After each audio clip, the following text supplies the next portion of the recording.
அனைவருக்கும் கோபிநாத்தின் அன்பு வணக்கங்கள் நண்பர்களே. இந்த தொகுமை முழுமையாக பாருங்கள். உணர்ந்து உண்மை அப்படின்னு பட்டால் உங்கள் நண்பர்களோட பகிர்ந்துக்குங்க. இந்த நாய் இருக்குது இல்லைங்களா, உங்களுக்கு நல்லா தெரியும். வீட்டு செல்ல பிராணியாக பார்த்துருப்போம், தெருவில் இருக்க நாய் தெருநாயாக நம்ம பார்த்துருப்போம், பைரவரோட வாகனமாக பார்த்துருப்போம், சித்தர்கள் கூட இருக்கக்கூடிய ஒரு செல்ல பிராணியாக நீங்கள் பார்த்துருக்க முடியும். இந்த நாய்க்கு உணவு வைக்கும் பழக்கம் அப்படிங்கிறது பார்த்திங்கன்னா பரவலாக ஒரு சிலர்கிட்ட மட்டுமே இருக்கிறது. எல்லார்ட்டையும் அது இல்லை. எல்லாம் வீட்டில் நாய் வளர்க்குறோம், அதுக்கு சாப்பாடு வைக்கிறோங்கிறது வேறு, அது செல்ல பிராணிகள் வகையில் வர்றது. ஆனால் இந்த ஜீவகாருண்யத்தின் அடிப்படையில் தெருவில் இருக்கிற நாய்க்கெல்லாம் உணவு வைக்கிறவங்கள பார்த்துருக்கீங்களா அப்படின்னு யோசிச்சு பாருங்களேன். அவங்க இந்த நாய்களுக்கு இதை செய்தால் எனக்கு இந்த பலன் திரும்பி வருகிறது அப்படின்லாம் வைக்க மாட்டாங்க. உண்மையாலுமே அது தெய்வ குணம் அவங்க செய்கிற ஒரு விஷயம் அப்படிங்கிறது. அந்த நாய்களுக்கு சாப்பாடு வைக்கிறது எந்த விதத்தில் புண்ணியத்தை உண்டாக்கும்? ஜீவகாருண்யத்தின் அடிப்படையில் யாருக்கு சாப்பாடு கொடுத்தீங்கனாலும் புண்ணியத்தை தான் உண்டாக்கும். ஒன்று, நாய்க்கு ஏன் வைக்க வேண்டும்?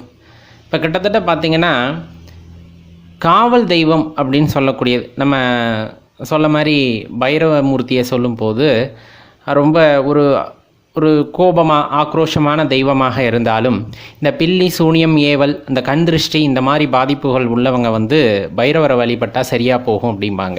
அவர் எதை வாகனமாக ஏற்றுக்கொண்டு இருக்கிறார் அப்படின்னா நாயை ஏற்றுக்கிட்டு இருப்பாங்க. இந்த நாய்க்கு ஒரு பொதுவான குணம் அப்படின்னு பார்த்தீங்க அப்படின்னா நன்றி அப்படிங்கிற அந்த விஷயம். கொஞ்சமாக சாப்பாடு வச்சுட்டிங்கன்னா போதும், அது உங்கள் பின்னாடியே சுற்றிக்கிட்டு அலையும். எத்தனை நாள் ஆனாலும் சரி உங்களை மனசுலேயே வச்சுக்கிட்டு இருக்கோம், அந்த நன்றியோடு வாலாட்டும். இதுக்கு எப்போ சாப்பாடு வைக்கிறது அப்படிங்கிற ஒரு விஷயம் இருக்குது. மாலை நேரத்தில் வைக்கலாம், ஒன்றும் தவறில்லை. நீங்கள் காலையிலையும் வைக்கலாம், மாலை நேரத்தில் கண்டிப்பாக வைங்க. ஏன்னா இரவு முழுவதும் காவல் காக்கக்கூடிய பணியை அது செய்யும். தூங்கிருச்சுன்னு நீங்கள் நினச்சா கூட சின்ன சப்தம் கேட்டாலும் டக்குன்னு அந்த திசை நோக்கி தன்னோட காதை திருப்பிட்டு அந்நியர்களாக இருந்தால் உடனே கண்டறிந்து உழைக்க ஆரம்பிச்சிடும். இப்போ ரொம்ப முக்கியமான விஷயம், இப்போ நாய்க்கு சாப்பாடு வைக்கிறது அவ்வளோ புண்ணியமாக? கண்டிப்பாங்க. உங்களுக்கு ஏதாவது இந்த தீய சக்திகளால் ஒரு ஆதிக்கம் இருக்கிறது, அல்ல கண்திருஷ்டி பாதிப்புகள் இருக்குது அப்படிங்கும்போது நாய்க்கு நீங்கள் சாப்பாடு வைக்கிறீங்கன்னா அந்த பாதிப்புகள்லேருந்து கொஞ்சம் கொஞ்சமாக வெளியே வர முடியும். அது அந்த புண்ணியம் இந்த மாதிரியான பலன்களை கொடுக்க வல்லது தான். அடுத்து இந்த அஷ்டமி தினம் வருது இல்லைங்களா, தேய்பிரை அஷ்டமி, வளர்பிறை அஷ்டமி. இப்போ காலபைரவருக்கு சிறப்பு வழிபாடுகள்லாம் தேய்பிரை அஷ்டமி அப்போ நடக்கும்.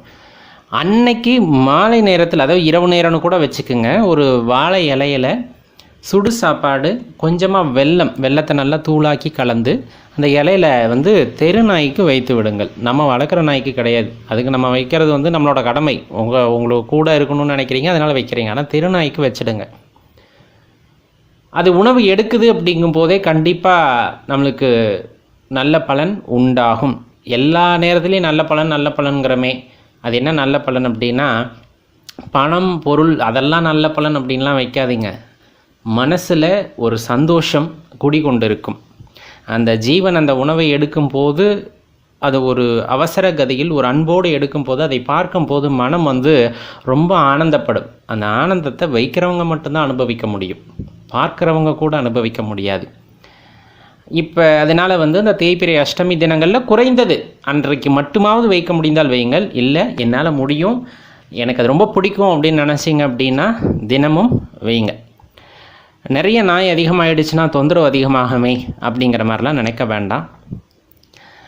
எப்போவுமே காவல் தெய்வங்கள் அப்படின்னு பார்த்தீங்கன்னா நீங்கள் முனியப்ப சுவாமியாக இருக்கலாம், கருப்பண்ண சுவாமியாக இருக்கலாம், உங்கள் ஊர் எல்லையில் இருக்கக்கூடிய தெய்வங்கள் பார்த்தீங்க அப்படின்னா அங்கே கண்டிப்பாக அந்த நாயோட சிலை இருக்கும். வேட்டைக்கு போகிற தெய்வங்கள் நம்ம இதுலேயுமே நாயை பயன்படுத்தியதாக குறிப்பிட்றாங்க இல்லைங்களா, அங்கேயே அதெல்லாம் வைத்து வழிபடுகின்றோம். அப்போ அது நம்மை காக்கக்கூடிய காவல் பணியை செய்கின்றது. அப்போ அதுக்கான கூலியை நம்ம கொடுக்கணும்ல, இந்த வார்த்தையை நம்ம பயன்படுத்தக்கூடாது. இருந்தாலும் நம்ம அதுக்கான சாப்பாடை கொடுக்கக்கூடிய உரிமை உடையவர்கள், அதனால் நம்ம தாராளமாக வைக்கலாம்.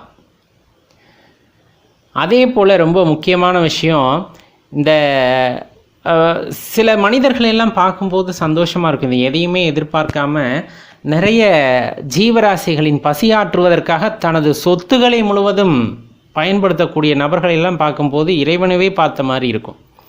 ஏன்னா சர்வேஸ்வரன் எல்லா உயிரினங்களுக்கும் படியளக்கக்கூடிய பொறுப்பை ஏற்றவர். அதை ஏதேனும் ஒரு ரூபத்தில் செய்வது அப்படிங்கும்போது கண்டிப்பாக அவர்களின் இறைவனின் வடிவமாகவே பார்க்கலாம். இப்படிலாம் நிறைய செய்திகளை கேள்விப்படுவோம் இல்லையா? ஒருத்தர் குறிப்பிட்டு பார்த்தோம் அப்படின்னா, குரங்குகளுக்கு மட்டும் சாப்பாடு வைக்கக்கூடிய நபர் பழங்களை வாங்கி கொண்டு போய் வாங்கி வைக்கிறாரு.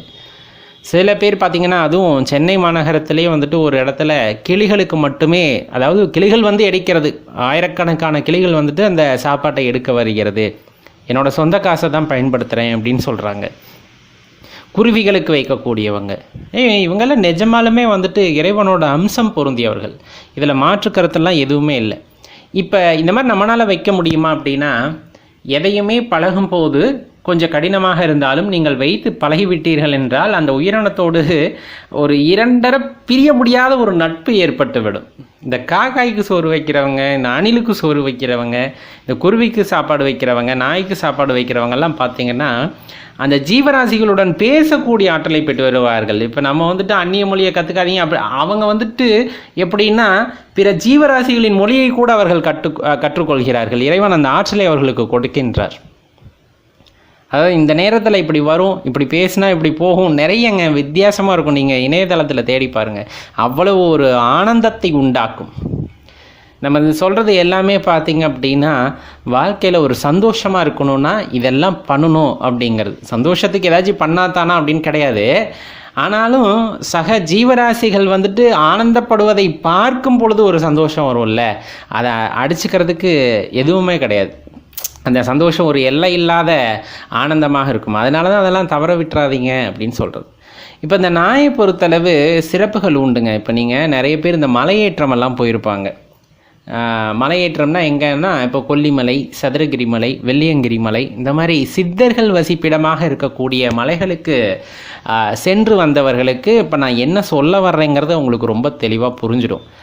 வழி தெரியாமல் எங்கேயாச்சும் மாட்டிக்கிட்டோன்னு வச்சுக்குங்க, போகிறோம் இறங்குறப்ப வழி தெரியாமல் மாட்டிக்கிட்டோன்னா எங்கேருந்து வருவார்னே தெரியாது. பைரவரோட வாகனம் எங்கேருந்து வருவார்னே தெரியாது. சித்தர்கள் நாய் வடிவமாக நமக்கு வழிகாட்டுவார்கள் அப்படின்னு சொல்லப்படுவது உண்டு. இது எத்தனை பேர் உங்கள் வாழ்க்கையில் அனுபவிச்சிருக்கீங்கன்னு தெரியல. அடியேனுக்கு அந்த பாக்கியமானது சதுரகிரி மலையில் கிட்டியது. சதுரகிரியில் நிறைய பேர் அந்த அனுபவத்தை உணர்ந்திருப்பதாக குறிப்பிடுவார்கள். அடியேனுக்கு அந்த பாக்கியமானது கிடைத்தது. எதேர்ச்சியாக கருகும் என்று இருட்டில் மாட்டிக்கொண்ட சமயத்தில் எங்களுக்கு முன்னாடியே குறைத்து கொண்டே போகின்றார். நாங்களும் பின்னாடியே அந்த சப்தத்தை வச்சுக்கிட்டே கிட்டத்தட்ட அந்த தானி பறை வரலும் கொண்டாந்து விட்டுட்டு போயிட்டார். அதுக்கப்புறம் எங்கே என்ன ஒன்றுமே தெரில, எங்கே போனார் அப்படின்னே தெரில. ரொம்ப விசித்திரமான சம்பவம் அது. சாதாரணமாக இருக்கும் கேட்கும் உங்களுக்கு, ஆனால் அதை அனுபவிச்சும் போது கீழே வந்ததுமே அங்கேருந்த நபர்கள் இது மாதிரி நிறைய நடக்குங்க. முடியாதவங்களை, இந்த மாதிரி ரொம்ப சிக்கிக்கிட்டவங்களையெல்லாம் சித்தர்கள் அந்த வடிவத்தில் கூட்டிகிட்டு வருவதாக சொல்லப்படுது அப்படின்னு சொல்லும்போது எங்களுக்கே ஒரு மாதிரி இருந்துச்சு. அந்த அனுபவம் எல்லாம் அது உணர்ந்தால்தான் இப்போ நம்ம சொல்கிறது. அதனால தான் சொல்கிறது, பெரும்பாலும் எல்லா ஜீவராசிகளாகவும் இறைவன் இருக்கிறார். அப்படிங்கும்போது அவர்களுக்கு உணவிடுவது அப்படிங்கிறது நமது கடமையும் கூட. அனைவருக்கும் கோபிநாத்தின் அன்பு வணக்கங்கள் நண்பர்களே.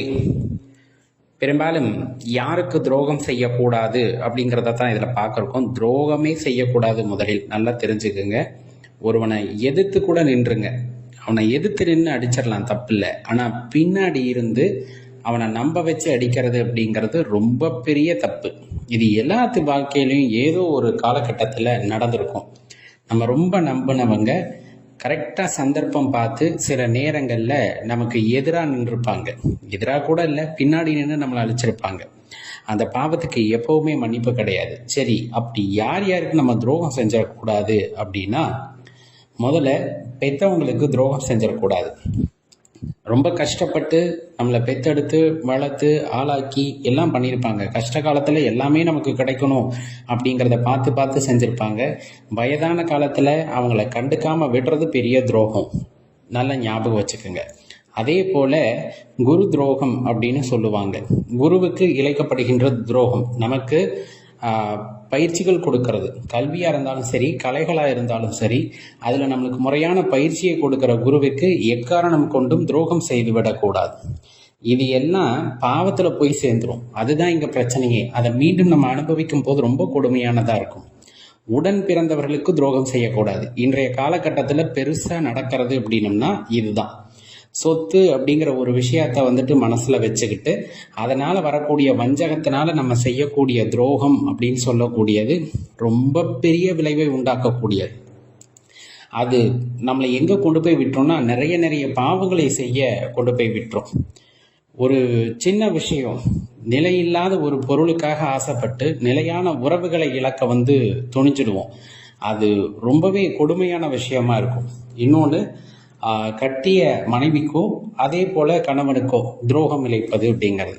நம்மளை ரொம்ப நம்பியிருக்காங்க அப்படிங்கும் போது அந்த நம்பிக்கைக்கு பாத்திரமாக இருக்கணுமே தவிர அவர்களுக்கு துரோகம் செய்துவிட்டு வேறு தவறான எண்ணங்களுக்கு போகிறது, தவறான செயல்களை செய்வது, இது எல்லாம் தீர்க்க முடியாத பழியை உண்டாக்கும், தீர்க்க முடியாத சாபத்தை உண்டாக்கும். ஜென்மத்துக்கும் அந்த பாவம் தொடரும் அப்படின்னா அதில் கொஞ்சம் கூட சந்தேகம் வேண்டாம். ரொம்ப முக்கியமாக இன்றைய காலகட்டத்துக்கு ஏற்ற மாதிரி நீங்கள் பார்த்தீங்கன்னா, தொழிலாளர்கள் அந்த தொழில் செய்கின்றார் அல்லவா முதலாளி, அவருக்கு செய்கின்ற துரோகமாக இருக்கலாம். முதலாளி எல்லா விஷயங்களையும் தொழிலாளியிடமிருந்து பெற்றுக்கொண்டு அவர்களுக்கு கொடுக்க வேண்டியவற்றை சரியாக கொடுக்காமல் இருப்பதாக இருக்கலாம். இது பெரிய துரோகம். ஒருவரிடமிருந்து ஒன்றை பெற்றுக்கொண்டோம் என்றால் அதற்கு கைமாறு செய்துவிட வேண்டும். அது அனைத்தும் நமக்கே அப்படின்னு நினைக்கிறோம் அப்படின்னா அது வாழ்க்கையில் பெரிய துரோகமாக மாறிடும். அதுக்கு விமோசனமே இருக்காது. நம்ம எந்த ஆற்றுல போய் குளித்தாலும் சரி, எந்த கடலில் போய் குளித்தாலும் சரி, அந்த பாவத்தை போக்கவே முடியாது. அதற்கான பலனை நாம் அனுபவித்து தான் ஆக வேண்டும் அப்படிங்கிறத நல்லா தெரிஞ்சுக்குங்க. அதே போல் துரோகம் அப்படிங்கிறது எந்த வடிவத்தில் இருந்தாலும் சரி, அதை தவிர்ப்பது அப்படிங்கிறது உத்தமம்னு தெரிஞ்சுக்கிட்டோம் அப்படின்னா அந்த வாழ்க்கை ரொம்ப சந்தோஷமாக இருக்கும். நம்பியவர்களுக்கு நம்பிக்கையாக இருத்தல் அப்படிங்கிறது. பிடிக்கலையா, இது பிடிக்கலன்னு நேராக சொல்லிடலாம். இல்லை எனக்கு இது ஒத்து வராதுன்னு ஒதுங்கிடலாம். ஆனால் கூடயே இருந்து சமயம் பார்த்து அவர்களை கவிழ்த்து விட நினைப்பது அப்படிங்கிறது இயல்பாக இன்னைக்கு காலகட்டங்களில் எல்லா இடத்துலையும் நடந்தாலும் நம்ம அந்த மாதிரி இருக்க வேண்டாமே. அப்படி இருக்கலாம் இல்லை. ஏன்னா நம்ம சொல்கிறதே எல்லாருமே அந்த துரோகத்தை பண்ணுறாங்க அப்படிங்கிறதான் சொல்லுவோம். சுற்றி முற்றி பார்த்தா நாமே சில பேருக்கு செஞ்சுருப்போம். அது காலத்தின் கட்டாயமாக இருந்திருக்கும். அந்த மாதிரி தருணங்கள் எல்லாம் வருகிறது அப்படின்னா அந்த சூழ்நிலைகளை தவிர்த்து நாம் நல்லவர்களாக இருக்க முயற்சிப்போம். நமக்கு ஒருத்தர் துரோகம் செய்ய முற்படுகிறார் என்றால் நாம் தெளிவாக இருக்க வேண்டும். நம்பணும். கண்மூடித்தனமாக யாரையும் நம்பக்கூடாது. இறைவன் இருக்கின்றான், இல்லை என்று சொல்லவில்லை. எப்பவுமே விழிப்பு நிலையில இருக்கணும். என்ன நடக்குது அப்படிங்கிறத தெரிந்து கொண்டு இருக்கணும். கண்மூடித்தனமாக இருந்துட்டு நாளைக்கு வரக்கூடிய பிரச்சனைகளுக்கு நாம் தான் பொறுப்பு அப்படிங்கிறத தெரிந்து ஒவ்வொரு வினையை ஆற்றும் பொழுதும் தெளிவாக செயல்படலாம். தர்மத்தின் வழியில் போபவர்களுக்கு அழிவு அப்படிங்கிறது கிடையாது. இந்த உடல் அழியுமே தவிர அந்த பெயரும் அழியாது, வாழ்ந்த வாழ்க்கையும் அழியாது. அதர்மத்தின் வழியில் சென்றால் கண்டிப்பாக அது ஒரு என்ன சொல்கிறது, அது தேவையில்லாத பெயர், அந்த பழி, பாவம் எல்லாத்தையும் தாங்கிக்கிட்டு அந்த ஆன்மா அடுத்த பிறவிக்கு போகணும். அந்த மாதிரி சூழ்நிலையை உண்டாக்கிக்க வேண்டாம். வாழும் பொழுதே சந்தோஷமாக பிறருக்கு சந்தோஷத்தை கொடுக்கக்கூடிய வகையிலே இந்த துரோகம் அப்படிங்கிற வார்த்தை இல்லாமல் வாழ்க்கையை நடத்துகிறோம் அப்படிங்கும்போது ரொம்ப சிறப்பான வாழ்க்கையாக இருக்கும்.